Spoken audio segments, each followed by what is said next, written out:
नमस्कार दोस्तों, आज के इस वीडियो में हम बात करेंगे कुछ इंपॉर्टेंट टॉपिक के बारे में। देखिए, यहाँ पर जो बड़ी न्यूज़ हमें नज़र आ रही है वीकेंड्स के अंदर, इसका इम्पैक्ट डायरेक्टली मंडे को पड़ते हुए नज़र आ सकता है। एंड ये जो न्यूज़ है, काफ़ी ज़्यादा बड़ी न्यूज़ है।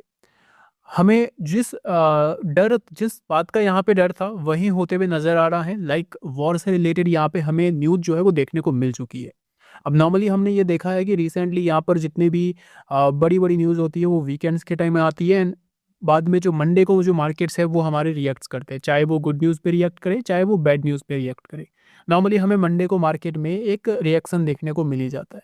एंड एक्चुअली इस बार भी हमें कहीं न कहीं मंडे को मार्केट में रिएक्शन देखने को मिल सकता है, क्योंकि ईरान एंड यूएस के बीच में जो यहाँ पर न्यूक्लियर से रिलेटेड जो टल्क थी वो ऑलमोस्ट हमें फेल होते हुए नज़र आ रही है आज ही के दिन। क्योंकि यहाँ पर जो डील्स है वो होने ही वाली थी, बट उससे पहले ही यहाँ पर वॉर जो है वो शुरू हो चुकी है।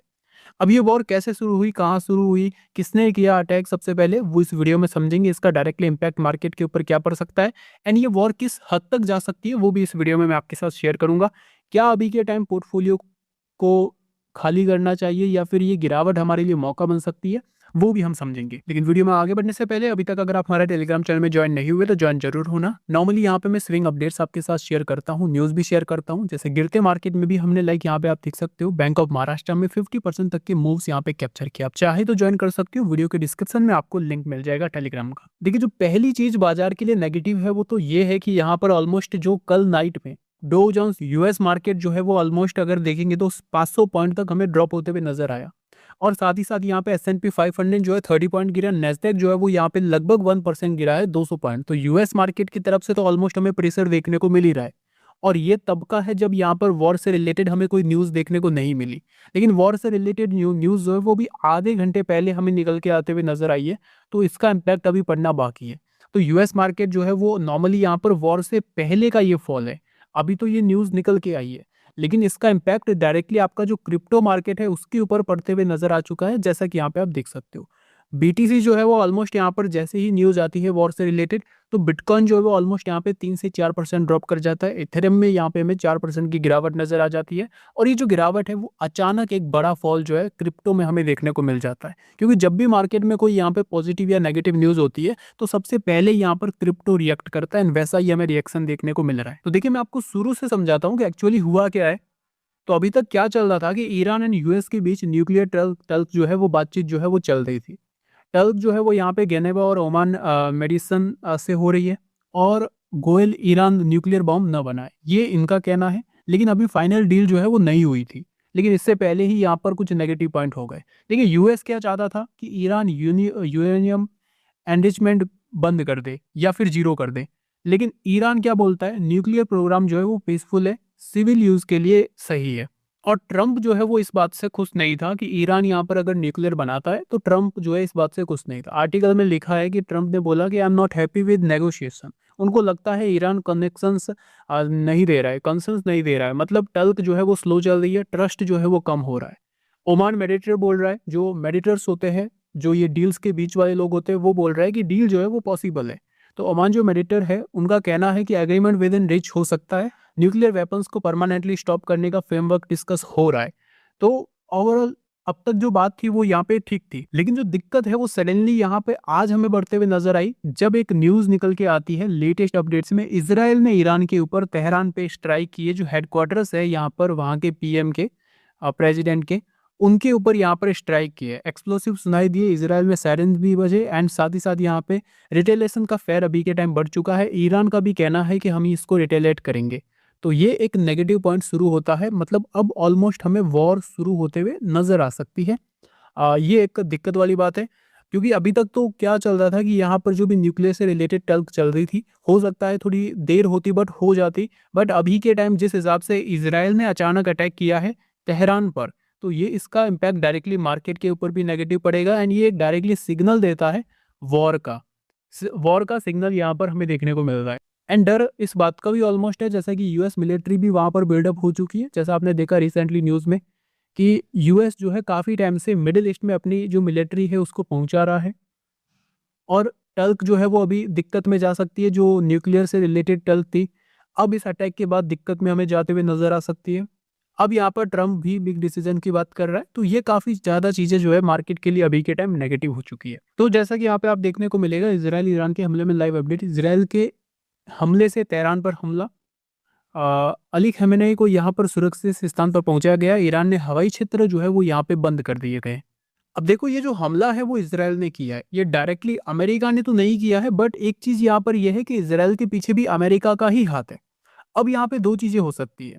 पहली चीज, जिस टाइम यहाँ पर अमेरिका ने क्या किया था कि ईरान के न्यूक्लियर बेस पे जो है अटैक किया था last time, recently May and July के मंथ के आसपास, तो उस टाइम हमें क्या देखने को मिला था, जैसे ही अमेरिका ने ईरान के ऊपर अटैक किया था B2 बॉम्बर से, तो उसके बाद ईरान ने कोई यहाँ पर एक्शन नहीं लिया था। ईरान ने कोई भी यहाँ पर वापस अटैक नहीं किया था USA के ऊपर।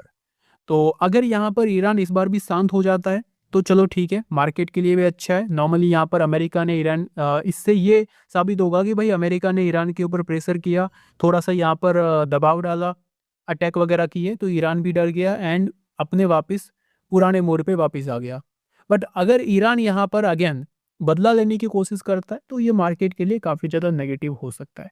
तो अभी जो बाजार है वो रिएक्ट किस टाइप से करेगा? पहली चीज़, यहाँ पर ये जो अटैक हुआ है इजराइल ने ईरान के ऊपर, इसका एक नेगेटिव इम्पैक्ट बाजार के ऊपर देखने को मिलेगा, जिसका हो सकता है गैप डाउन हमें देखने को मिले इंडियन मार्केट के ऊपर भी।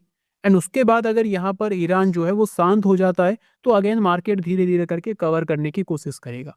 लेकिन अगर ईरान भी यहाँ पे रिटेलिएट करता है, अगेन अटैक करने की कोशिश करता है या फिर ऐसे अनाउंसमेंट्स करता है, तो फिर यहाँ पर बाजार जो है कंटिन्यू प्रेशर में रह सकता है। एंड इसी बीच निफ्टी अभी बहुत ही इंपॉर्टेंट सपोर्ट जोन पे भी है, 50,000 रुपीज़ का एक बहुत बड़ा सपोर्ट लेवल्स भी है। एंड जो गैप थे वो तो ऑलमोस्ट यहाँ पे मार्केट ने कवर कर लिए। जो ये ट्रेड डील का आपका जो गैप था वो मार्केट का यहाँ पर हमें कवर होते हुए नजर आ चुका है, जैसा कि यहाँ पे आप देख सकते हो। थोड़ा बहुत रहा है 100 पॉइंट का, जो कि शायद हमें मंडे को देखने को मिल जाए कवर करते हुए। बाकी मेरा क्या व्यू है, देखिए मार्केट के लिए एक इंपॉर्टेंट जोन भी यहाँ पे मैं आपके साथ शेयर कर लेता हूँ, जो कि है 24,400 रुपये का। एक बहुत बड़ा सपोर्ट है मार्केट के लिए। जब तक इसके ऊपर है तब तक तो ठीक है वैसे, बट ये एक बहुत बड़ा सपोर्ट मार्केट के लिए रहने वाला है 24,300 के आसपास का ये जो जोन है, क्योंकि इस बार यहाँ पे मार्केट मल्टीपल्स टाइम्स हमें रिकवर भी होते हुए नजर आया। एंड साथ ही साथ ये जो आप देख रहे हो कि यहाँ पे एक बहुत बड़ा फॉल देखने को मिला, तो ये भी ऑलमोस्ट यहीं से बाजार रिकवर हो चुका था। तो 24,500 24,300 ये एक बहुत बड़ी रेंज मार्केट के लिए बनी हुई है। निफ्टी में मेरा ओवरऑल क्या व्यू है, देखिए अपना जो जीडीपी नंबर से वो ग्रो हो रहा है, मतलब कंट्री ग्रो तो हो ही रही है। इसका मतलब ये भी है कि क्वार्टर फोर के जो नंबर्स है वो भी बेटर आ सकते हैं। जिन कंपनी के Q3 के बेटर आए हैं उनके Q4 के भी अच्छे आ सकते हैं। तो इसका मतलब ये है कि जो स्टॉक्स यहाँ पर अच्छे रिजल्ट्स के बावजूद भी नहीं चले हैं, वो आने वाले टाइम में इस गिरावट को सर्वाइव कर देंगे। ऐसा नहीं है कि यहाँ पर पूरी तरीके से डूब जाएंगे। ये बात है कि जिन कंपनी के नंबर्स ही वीक आ रहे हैं वो थोड़ा सर्वाइव करना मुश्किल है, लेकिन जो कंपनी कंटिन्यू फाइनेंशियली ग्रो कर रही है, बैलेंस शीट ग्रो कर रही है, वो कंपनियां सर्वाइव कर जाएगी। बहुत सारे लोगों का कहना ये है कि भाई हम तो फंस चुके हैं। तो मेरा कहने का मतलब यही है कि देखिए, अगर आपने लोन लेके पैसा लगाया है, ब्याज लेके पैसा लगाया है, कहीं से आप ब्याज लेके आए हो वो पैसा लगाया है, तो आप यहाँ पर, या फिर यहाँ पर क्रेडिट कार्ड पे लेके पैसा लगा रखा है मार्केट में, या फिर मार्जिन से पैसा लगा रखा है, तो आप मार्केट से निकल जाइए, आपके लिए मार्केट नहीं है। मार्केट किन के लिए है? अगर आपका खुद का पैसा है, ठीक है, आपका खुद का पैसा, आप मान लो जॉब कर रहे हो, बिजनेस कर रहे हो, या फिर आपकी कोई पैसिव इनकम है, वहां से पैसा आ रहा है, खुद का पैसा है और वो आपने लगा रखा है, और वो आज के दिन अगर 50% भी डाउन है तो भी कोई बड़ी बात नहीं है, क्योंकि वो खुद का पैसा है, उसके ऊपर कोई ब्याज नहीं लग रहा है, और मार्केट आज नहीं तो कल जो अच्छे स्टॉक्स है वो रिकवर कर ही जाएंगे। तो अगर खुद का पैसा लगा हुआ है तो कोई इश्यू नहीं है। मार्जिन ट्रेडिंग कर रहे हो या फिर लोन लेके पैसा लगा रखे हो, तो यहाँ पर मार्केट से निकलना ही आपके लिए बेटर है। और उसी के साथ साथ यहाँ पर अगर आप नॉर्मली यहाँ पर स्टूडेंट हो और कहीं से पैसा अरेंज करके वगैरह लगा रहे हो, तो ऐसे में यहाँ पर आपको दिक्कत है। क्यों? क्योंकि आपके पास पेशेंस नहीं रहेगा। दूसरी बात, यहाँ पे आपके पास कोई एवरेज करने के लिए इनकम नहीं है। अगर आपके पास एवरेज करने का फंड है या फिर कंटिन्यू थोड़ी थोड़ी इनकम आ रही है तो कोई इश्यू नहीं है, क्योंकि मार्केट है, मार्केट में ऑलमोस्ट स्टॉक्स 80% भी गिरे, उसके बाद स्टॉक्स रिकवर भी हुए। स्टॉक मार्केट खुद यहाँ पे 2008 के टाइम 70-80% गिरा, उसके बाद जो रिटर्न्स दिए आप सबको पता है। तो नॉर्मली गिरावट चलती रहती है। क्वालिटी स्टॉक्स के ऊपर फोकस कीजिए। मंडे को एक गैप डाउन दिख सकता है, बट लॉन्ग टर्म विजन के हिसाब से कोई इशू नहीं है। बहुत सारे लोग बोलते हैं भाई लॉन्ग टर्म कितना रखे, हम तो 2 साल से फंसे हुए। तो नॉर्मली आप एफडी की तरफ भी जा सकते हो, बाजार आपके लिए नहीं है। बाकी दोस्तों, आपका क्या व्यू है मार्केट्स को लेकर, मेरे साथ जरूर शेयर कीजिएगा। मेरी तरफ से कोई बाय एंड सेल की रिकमेंडेशन नहीं है। Thank you.